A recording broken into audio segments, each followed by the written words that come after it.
Hello my dear friends, നമ്മുടെ വീഡിയോയിലേക്ക് എല്ലാവർക്കും സ്വാഗതം. ഇന്ന് നമ്മുടെ ഓണം അടുത്തെത്തി. അപ്പോൾ നമ്മുടെ ഇന്നത്തെ ഓണ വിഭവമാണ് ശർക്കര വരട്ടി. അപ്പോൾ നമ്മൾ നേരത്തെ കായുപ്പേരി ഉണ്ടാക്കുന്ന വീഡിയോ നമ്മൾ ചെയ്തിരുന്നു. അപ്പോൾ നമ്മൾ ശർക്കര വരട്ടി ഉണ്ടാക്കാൻ പോവാണ്. ഇത് നമ്മുടെ വീട്ടിൽ നിന്ന് കായ തന്നെയാണ് കേട്ടോ നമ്മളെടുക്കുന്നത്, ഏത്തക്കായ. അപ്പോൾ നമ്മളിത് ഏത്തക്കായ നേരത്തെ തന്നെ ഉപ്പില്ലാതെ വറുത്ത് മാറ്റി വെച്ചിരുന്നു. അപ്പോൾ അത് നമ്മളൊരു എയർടൈറ്റായിട്ടുള്ള കണ്ടെയ്നറിൽ അടച്ചു വെച്ചിരുന്നു, തണുത്ത് പോകാതിരിക്കാൻ. അപ്പോൾ ശർക്കര വരട്ടിക്കായിട്ട് നമ്മൾ ആദ്യം ശർക്കര, അതായത് 1 കിലോ കായ്ക്ക് 400 ഗ്രാം ശർക്കര എന്ന കണക്കിലാണ് നമ്മൾ ശർക്കര വരട്ടിക്ക് ശർക്കര എടുക്കാറുള്ളത്. അപ്പോൾ ശർക്കര നമ്മൾ ഉരുക്കാൻ വെച്ചു. ഉരുക്കി നമ്മൾ അരിച്ചെടുക്കും, കാരണം അതിലെന്തെങ്കിലും കല്ലോ കട്ടയൊക്കെ ഉണ്ടെങ്കിൽ അത് പോകാൻ വേണ്ടിയിട്ട് അരിച്ചെടുക്കും. അപ്പോൾ അത് ഒന്ന് ഉരുകിയിട്ട് നമ്മൾ അരിച്ചെടുത്ത ശർക്കര പാനിയാണ് ഇപ്പോൾ കാണുന്നത്. അപ്പോൾ നന്നായിട്ട് തിളച്ചുകൊണ്ടിരിക്കുകയാണ്. അപ്പോൾ ഈ ശർക്കരപ്പാനി ഇടയ്ക്കൊന്ന് ഇളക്കി കൊടുക്കണം, അല്ലെങ്കിൽ അത് ചോട്ടിൽ പിടിക്കും. കാരണം നമ്മൾ വിറകടുക്കിലൊക്കെ ആകുമ്പം 4 സൈഡിൽ ഒരുപോലെ തീ ചെല്ലും. പക്ഷേ ഇതങ്ങനെ ഇല്ലല്ലോ, ഒരു സൈഡിൽ തന്നെയല്ലേ തീ ഇങ്ങനെ ചെന്നുകൊണ്ടിരിക്കുന്നത്. അപ്പോൾ നമ്മൾ അതുകൊണ്ട് ഇടയ്ക്ക് ഇളക്കി കൊടുക്കും. അതിന് ശേഷം നമ്മൾ ഇതിലേക്ക് ചുക്കും ജീരകവും കൂടെ പൊടിച്ച് വെച്ചിരിക്കുന്ന പൊടിയാണ് കുറച്ച് ഈ പാനിയിലേക്ക് ചേർത്തത്. എന്ന് വെച്ച് കഴിഞ്ഞാൽ നമ്മുടെ ആ കായൽ എല്ലായിടത്തും ഒന്ന് പിടിക്കാൻ വേണ്ടിയിട്ട്, അപ്പം ഒരു ഫ്ലേവറും ആവുമല്ലോ നമ്മുടെ ആ പാനീയത്തിന്. അതിന് വേണ്ടിയിട്ട് നമ്മൾ ആ പൊടി ചേർത്ത് ഇളക്കിക്കൊണ്ടിരുന്നു.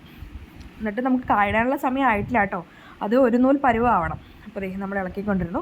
അപ്പോൾ ഇതൊരു നമുക്കൊരു കമ്പി പരുവെന്ന് പറയും. ആ പരുവ് എത്തിക്കഴിയുമ്പോൾ നമ്മൾ ഈ വറുത്ത് വെച്ചിരിക്കുന്ന ഏത്തക്കായ അതിലേക്കിട്ട് നന്നായിട്ട് ഇളക്കിക്കൊണ്ടിരിക്കും.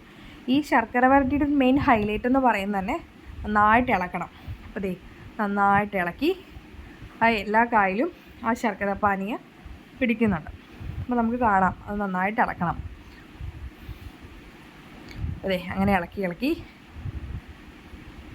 അപ്പോൾ നമ്മുടെ ശർക്കരപ്പാനി ഏകദേശം അതിൽ വറ്റും. നമ്മൾ തീ അണച്ചിട്ടില്ല കേട്ടോ, ആ തീയിൽ തന്നെ ഇരുന്നിട്ടാണ് നമ്മൾ ഇളക്കിക്കൊണ്ടിരിക്കുന്നത്. അപ്പോൾ ഇങ്ങനെ കുറച്ച് നേരം ഇളക്കി കഴിയുമ്പോഴത്തേക്ക് ശർക്കരപ്പാനി ഏകദേശം പിടിച്ച് കഴിയും. അതിന് ശേഷം നമ്മളിത് വാങ്ങി വെച്ചിട്ട് അതിലേക്ക് കുറച്ച് പഞ്ചസാരയാണ് ആദ്യം തൂവിയത്. പഞ്ചസാര തൂവണമെന്ന് വെച്ച് കഴിഞ്ഞാൽ ഒന്ന് സെറ്റാവാൻ വേണ്ടിയിട്ടാണ്. അപ്പോൾ കുറച്ച് പഞ്ചസാര തൂവി അതിന് ശേഷം നമ്മളതിലേക്ക് ഈ ചുക്കും ജീരകവും കൂടെ പൊടിച്ച് വെച്ച പൊടി ചേർക്കും. ചുക്കും ജീരകപ്പൊടി അതും കുറേശ്ശെയായിട്ട് ചേർത്ത് നന്നായിട്ട് ഇളക്കണം. കാരണം ഒരുമിച്ച് അങ്ങ് പൊടി ഇട്ട് കഴിഞ്ഞിട്ടുണ്ടെങ്കിൽ അവിടെ ഇവിടെയൊക്കെ ആയിട്ട് പിടിച്ചിരിക്കും. അപ്പോൾ ആദ്യം കുറച്ചിട്ട് നന്നായിട്ട് ഇളക്കി, അതിന് ശേഷം വീണ്ടും പൊടിയിട്ടു, വീണ്ടും നന്നായിട്ട് ഇളക്കി.